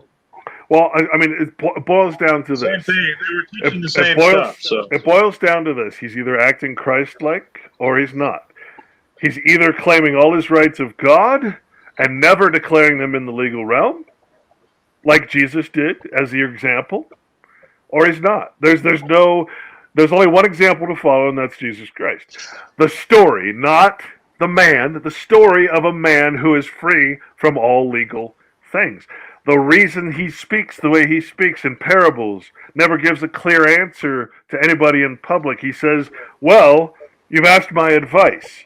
So you've asked me to... We always answer a question with a question. Well, he would give, at least he would give two choices, and therefore you haven't actually answered the question. You said the wise man would follow that path and the fool would follow that path. Well, that's how you should be talking, because if you give someone advice, you're adding vice meaning you're adding words, legal terms, descriptions, that can be held against you. But if you Right. talk in parable or in metaphor, that's the purpose of metaphor. That's the purpose of parables. That's the purpose of that type of language. And he even says that. He says, in private, when I'm with people I trust, my disciples, I can speak openly and freely, but in public, I always speak in parables. I mean, these are all the lessons to learn in the Bible. You should not be reading anything else but the Bible. And every word that you come to, whether you think you know that word or not, you look it up in the concordances, you look it up in the lexicon, in the Greek, in the Latin, in the Chaldean, in the Hebrew. Right, this is why I wrote my book about this, because you're going to find that I don't care if you've read the Bible 20 times, you have no idea what the Bible says. Clint, No idea. What is the name of this book? My book? Yes. I'll just send you the website. Yeah, post it in the comment section if you can. Which book? This book? I can only see me. It's your So. straw man book. Yeah, that's the one. There's actually 3. I got another one on my blog and another one I just did my radio show reading. Why don't you put all 3 books in the chat sections, and then I'll post it on the video description. Okay.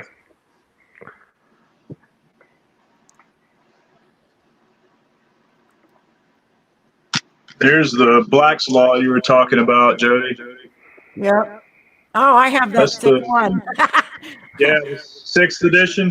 Yep. Yeah.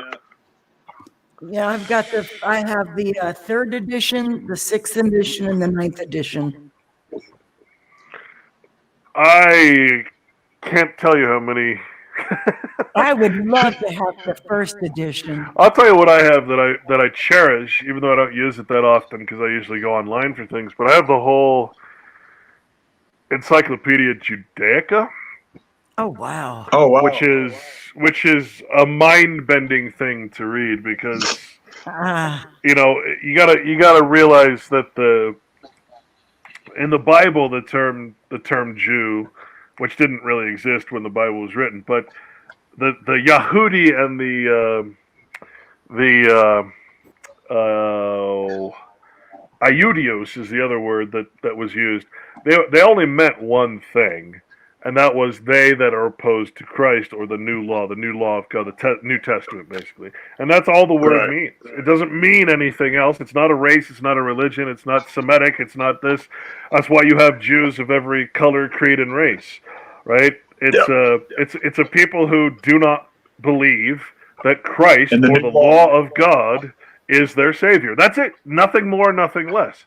And it describes anybody who's not following the. I mean, pretty much everyone's acting in Judaic tradition because, yeah, it's so less complicated than anything I've ever seen. When you again, but if you don't look up the word, you're gonna think, oh, well, these are you're gonna believe all the propaganda surrounded about the word Jew, but it simply means those who are opposed to Christ. Anybody that knows anything about the Jewish so-called people, they don't believe in Christ. Yeah, they show pictures of Christ being boiled in excrement.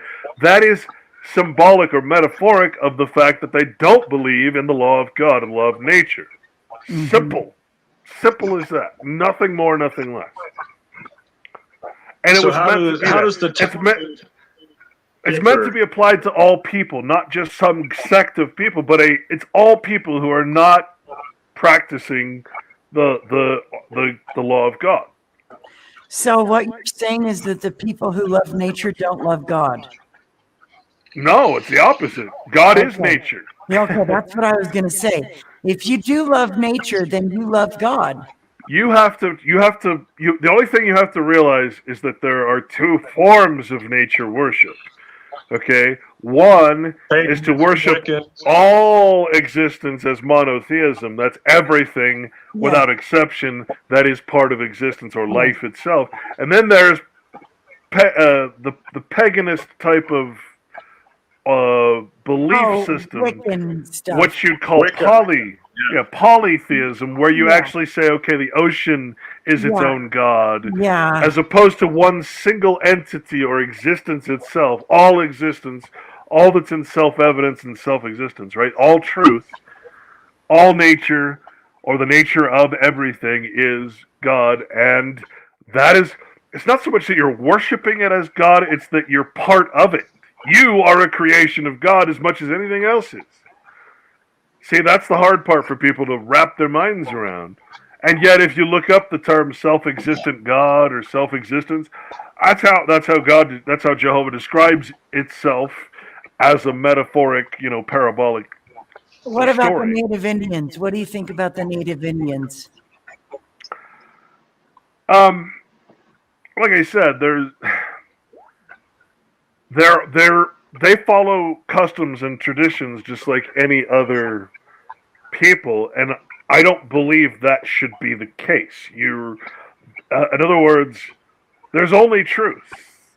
Anything else is a creation of man. So when they talk about the great buffalo or the white horse jumping over the stuff, that's all great if you take it as metaphor. But the second you start believing that as a religion or as true, you believe Jesus Christ was a man who walked the earth.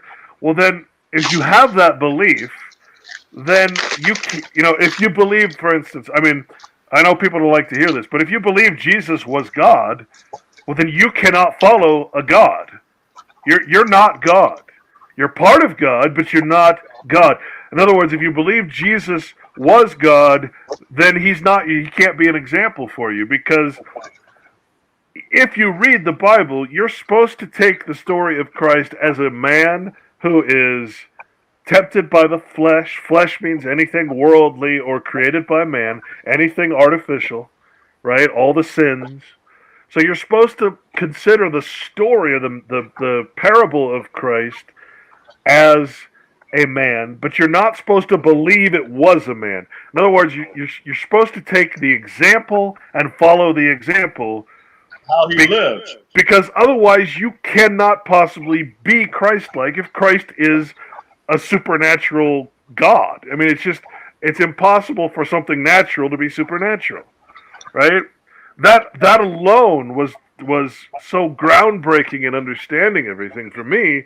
The definition, the fact that there is a set definition of Jehovah, and that Jesus Christ means Jehovah is salvation, right? And all throughout the Bible, Christ, what does Christ tell you? He's like, do not follow or do not worship me, worship the Father who sent me. Follow me so that you can worship God, right? But they've turned Christ into an empty idol that has nothing to do with the Bible. That's what religion does, and that's what scientism does. It's a religion, corporate Christianity. right? And it has a purpose. It has a purpose to keep you ignorant, because the second that you realize that all your rights come from God, that there is no such thing as rights, but what we call as rights, they come from God, and they're only protected by God. Anything else is fiction. Right? You don't get any rights from the Constitution. The Constitution protects your God-given rights. If you do not invoke your own rights, your inherent rights, then you have none. You've accepted something that requires you to give them up, which is citizenship to the corporate structure of the United States. It's that simple. I mean, the whole thing's really, at this point in my journey, it's also obvious. So I don't mean to speak of it like I know everything, but I've done enough research, and I have all this, this big puzzle put together now in these 3 books that, there's no way that you can read the Bible the same, because if you go and you do your due diligence, you're going to see these words have specific meanings, and that under no circumstances should you take them in any other way. Because the intention of the words is there. But you see, the church comes along, the church's job is to change intention. Yes. So that you never figure out how to be free of such legal corporations as religions. What is the Catholic and the Mormon church are corporation souls? Every other church is a 501c3 corporation. Right? Yep. What does the Bible say? Exactly. It says, do not respect persons. What is a person? A corporation. Yeah. How much more obvious does it get? Do not respect It doesn't persons get any over and simpler over than and that. over and over. And what is a person? A corporation. And what does that make you? It makes you a corporation. Well, your Corporation. straw man is the you that's you is not a corporation. Right. Your straw man is the corporation. And we need to separate this because mankind is walking around thinking they're putting titles on themselves that don't belong there. No, I mean even the title, the title doctor is a very flattering title that no one should accept. Now, if I come to you and I say I can heal you, great. That's wonderful. But don't make me call you something that Right. doesn't have anything to do with healing. It has to do with a diploma, Right. a degree of crime that you earned in the university system, which is organized crime. Don't make me call you something and pay you a bunch of money just because you have a flattering title. If you're a healer, then you're practicing natural healing, and you would be doing it in charity. There's everything is backwards. Everything is for profit or non-charitable. Everything is about non-forgiveness, right? Debt, everything. If you followed the highest law of love, charity, and forgiveness, those three things, okay, those wipe out government. Forgiveness, there'd be absolutely no need for a judicial. Yeah. Yeah. You don't need judges. Yeah. If you forgive everything, right? The judicial exists for one and one purpose only, which is to be bankers, to administrate the monetary value of crimes which they make you commit, because that's what the legal law does. Every court case has a monetary value attached to it. Every crime has a penal sum. Yeah. Yeah. Well, there'd be no use. Without the and that delves into whole other topics. There's no such thing as time. I was talking about this the other day. Time doesn't exist anywhere except here, because we have a fixed point that we can measure the artificial structure of time, and they've put us on a false timeline. But if you go out into space, there is no time, right? You're just floating there in the middle of nothing. You have no fixed reference point. There's no sun to measure. There's nothing. There's no time. The reason they say time is money is because, hey, guess what? Money represents time. It represents labor. It represents work. It represents things being done. Yeah. And so the wealthy, they commit crimes and pay for them by money. When the poor people make crimes, they pay for it in time. Right. Yeah, so time is money. These people can do anything they want because they pay for all their crimes with money, including malpractice insurance and reinsurance and all that, right? Only poor people serve by time. Time is money. So what we consider as time is merely another form of mammon or money, valuation. We're putting a value on something. Now, again, that doesn't mean that things like the Farmer's Almanac and using the sun clock for your crops, knowing the seasons and knowing how things, that doesn't mean that's in any way bad. That's actually what we're supposed to be doing, right? We're supposed to be naturally understanding that thing. But what we've been trained to do is put value on the clock, that intricate, sophisticated machine that clockmakers make, right? And the calendar system. So if you watch the show, if you've ever seen the Twilight Zone, have you ever seen the excuse me, the episode called How to Serve Man? Yeah, where they end up eating man. Right. It's a cookbook. Yeah. Green. Well, so while they're in space, this is how I learned this and came to understand it, think about it, and research it, and all the different timelines. The Jews have their own timeline, and the Christians have their timeline, and the Indians have their timeline, right? All different years. The Masons have their own timeline. Absolutely.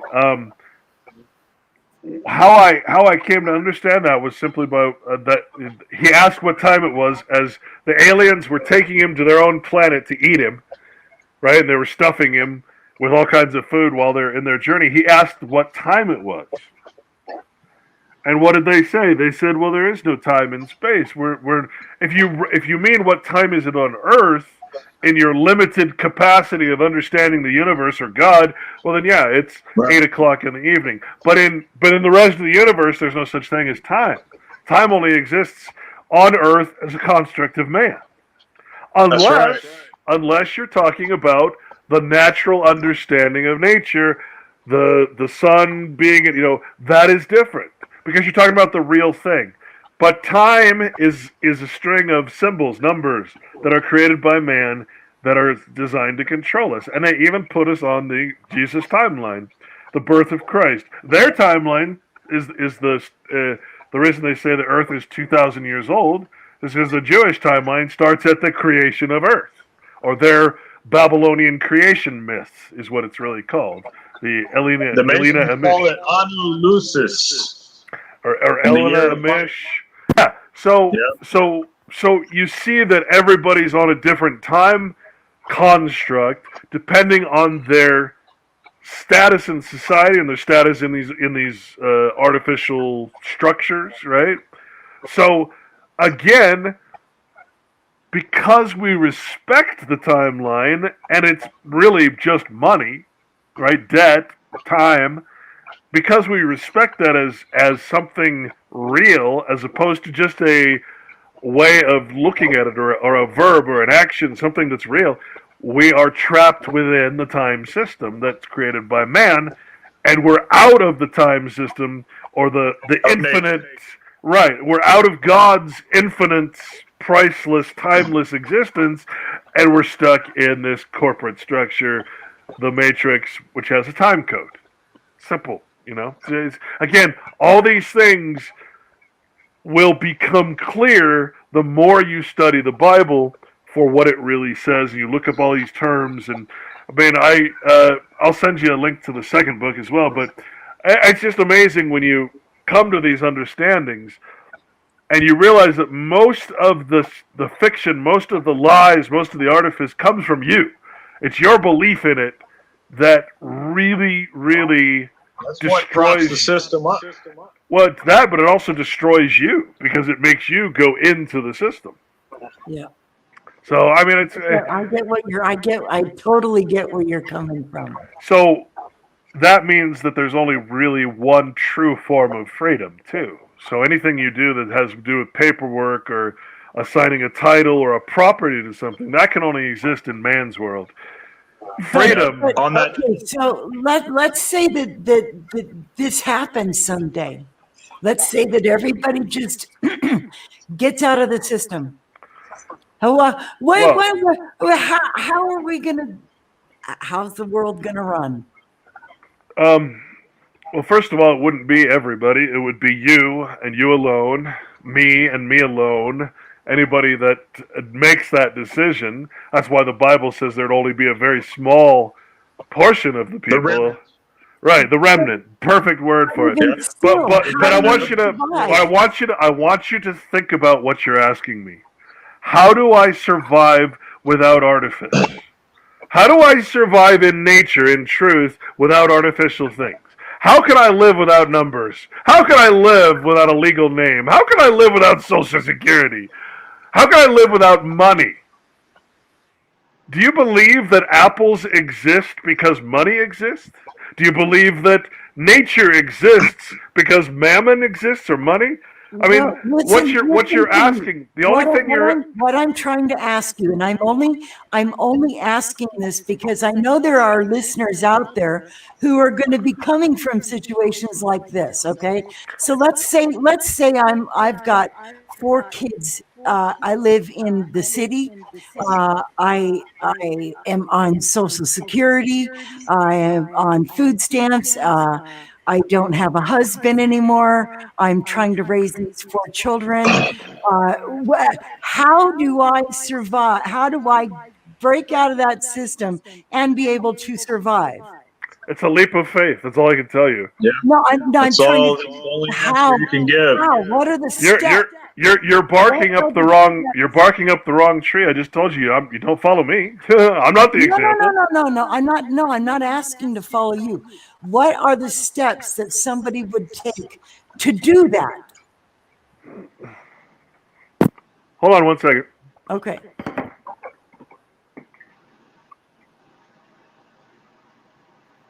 That's a difficult question. Well, no, that's a question that a lot of people ask. No, people out there are hungry, man. They They're want to ready for know a how to change. get out of the system, and they don't know how to. Everything you need to know is in here, and I know that is not the answer you want to hear. But that is what this book, this King James Bible, which is considered the common law, is where all your answers lie. All the maxims of law that would make you free, in other words, that would make them not be able to touch you, come straight out of this book. The problem is you've dismissed this book as religion. This book is a book of law. It is nothing more or nothing less than a book of law. If you take the metaphor as real, if you take the characters as historical figures, law is timeless. Okay? This applies to all things in all times, in all spaces. What I'm trying to tell you is, again, I'm speaking only on behalf of what is in this book.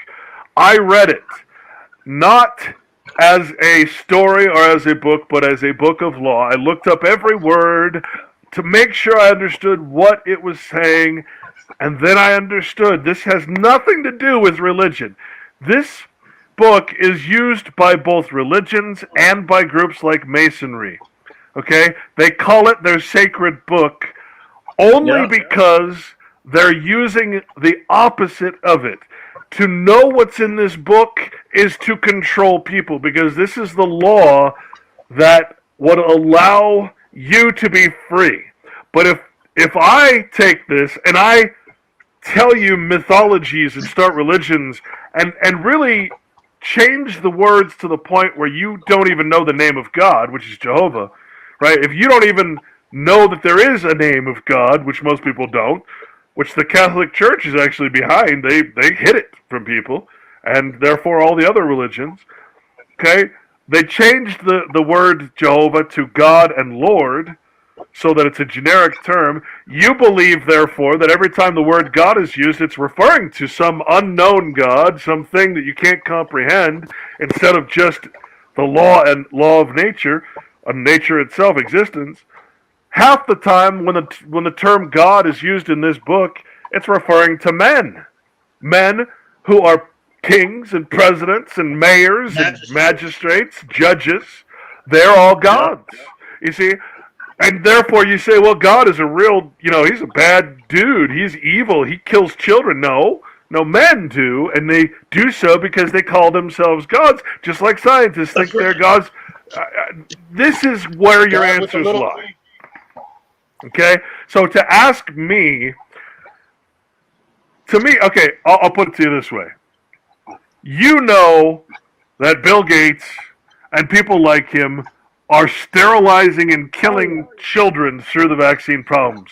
Yes. What do you... Absolutely. You have children, and if I put that equation together, by all logical sense, if in the insect world or the animal world, if an animal is sick, they will kill the other animals will kill the animal. They will pick up the ant, carry it out, because they know that ant is going to be infectious with some cordyceps or other parasite that's going to infect the rest. They physically pick up and remove or take away the power of the problem ant, in this case a problem human.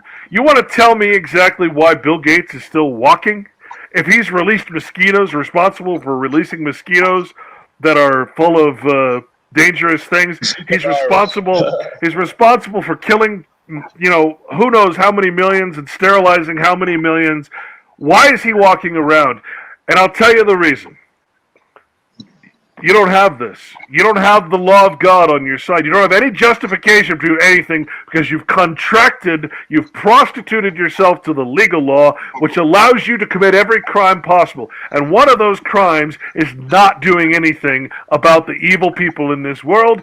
And you will use your children as your example. I have 4 children I got to raise. I better do everything legal against God so I can raise them. I need money. I need everything artificial to raise my child. You're using your children as an excuse not to protect your children against the most evil motherfuckers in the world. And I'm tired of it, personally. You're asking me, how do I survive in nature? That is the most ridiculous. I mean, I don't mean to be rude or mean. I'm personally not asking. How do we survive in nature for so long? I am just speaking. I'm speaking in. Who hasn't asked me this question? I'm speaking in general terms. You already exist in nature and nature alone. Just because you have these 4 walls around you does not mean you're not breathing artificial air. You're not eating. Well, you are eating artificial foods. But mixed in with those foods are the things of nature that you're actually getting that are keeping you alive. Everything that keeps you alive and safe and sane comes from nature. Everything that harms you comes from men. You're asking me and generally for everybody involved, you're asking how do I survive in nature? The only place you can survive is in nature, and you have a bunch of people who want to destroy nature and recreate it in their own image. If anything, you should be leaving this system, invoking the law of nature, the highest law in the universe, and destroying these people. You don't have to kill people. You have to take away their titles, their legal right to exist as something they are not. You can't harm a corporation. You can't harm a person. You can't harm, in reality, anything. You don't have to slice their throats. You don't have to shoot them or kill them. You have to take away their power, contract with the devil, their legal power to be something they're not. And you can't do that while you're their subject, while you're stuck in the matrix. Your body is useless. You have no power over your own body. Yes. So I'm sorry, I'm getting a little, this is good. This is why I wanted you on the show. Perfect. That was the best ending I could have ever asked for. I've been doing this too long, and that was awesome. The passion and the power in your voice. Oh yeah, no, everything we're afraid of. Because everything you said was true. Right, and the truth for the last 2 hours. The truth will set you free. The truth will set you free, and what does that mean? God will set you free. Yeah. God is truth. Truth will set you free. That people say that they don't even realize they're quoting from the Bible. Yep. So now you have to figure out what is truth. Yes. And I tell you one thing you need to know, truth never comes from man. No. Truth is what exists that is not man-made. Yes. Not words, not numbers. What is truth is of nature. And if you don't live in worship of truth, which is God, then you're worshiping something artificial that is made by man. And that is what you're afraid of losing. You're afraid of losing the ability that the legal realm gives you to act against the law of nature. You're literally worried about losing your ability to commit a crime against God and man and nature. That's what you're worried about. I understand that because I have the same concerns. What am I going to do if I just suddenly walk away? When my line is crossed and they try to force vaccinate me, at that point I'm gone. I'm walking into the forest and I'm not looking back. Yep. And if I don't survive, I will at least be able to say, well, I got to live for a week free. I'm a free man. Screw everything else. I have no problem with that, really. I will not cross these lines. Yeah. So, that's that's my best answer. I'd rather die on my feet as a soldier than die on my knees as a slave. Yeah. Amen. Well, gentlemen, this has been a very, very informative, just a really, really, really nice broadcast. So thank you both for joining me today. I hope my viewers enjoyed it. We will leave you the links in the description, and please subscribe, like, share, subscribe to Clint's channel, the Red Pill Sunday School. On YouTube, it's Red Pill Sunday School, and actually my old stuff is on the Corporation Nation.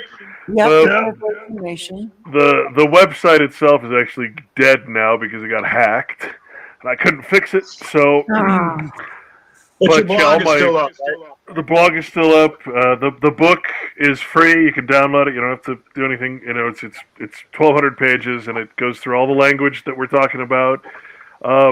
You know, I'm not in this for the money, obviously. So, yeah, all I can say is we're at the precipice right now. You talk about depopulation. You talk about it. We're in the place because of this COVID thing. These scientists, so-called scientists, It's a soft run. practicing their godly religion that they think they can recreate everything in their own image. You know, we're gonna die if we don't do something about it. There is no life after one of these viruses escapes, and we're seeing that with COVID. I'd say we're lucky with COVID. If COVID was the dry run. well, and Bill Gates said that he had something even more powerful. I'm telling you, they and are. when he and Melinda gave that interview, the smiles they had on their faces were just fucking You cannot, evil. and that's what I'm saying. They're coming after you and your children. Oh, You yeah. can no longer afford to just sit back, No. and we can no longer afford just to talk about it anymore. We've talked about it for years and years, decades. Now it's time to say, okay, enough. You crossed the This is why line. they want to remove the guns. This is exactly why they want to remove the guns, is because they know that when they come to give you these vaccines, you're going to be able to protect yourself. Okay, well let me just comment on that because this is very important. You believe your right to carry a gun comes from the Constitution. It does not. Oh, no, Constitution protects your natural right under God to defend yourself. You do not get the right to carry a gun because of some piece of paper written 300 years ago. You have the right to carry a gun and protect yourself because it's your God-given right. Yes. Okay, that is the only thing the Second Amendment protects, and citizens of the United States do not have Second Amendment rights. They are God-given rights that are being protected. Therefore, they can take away your guns, and they can force you to do anything they want because all your rights come from them, and they can revoke those rights anytime they want. Only when you practice God-given rights, self-evident rights, do you have any right to do anything you want without any government telling you yes or no you can do it. Right. So get rid of this constitutional fallacy. Your right comes from God. Well, no, I think That's that right. when it comes to the point where you've got tanks rolling up the street with army men issuing these vaccines door to door, I think that this could be the turning point where everybody that purchased firearms and ammunition, I think this could be the turning event that would cause that kind of civil war against the people versus the government. Well, I mean, plus now they have weapons that make guns obsolete. Anyway, they have high tech. You know.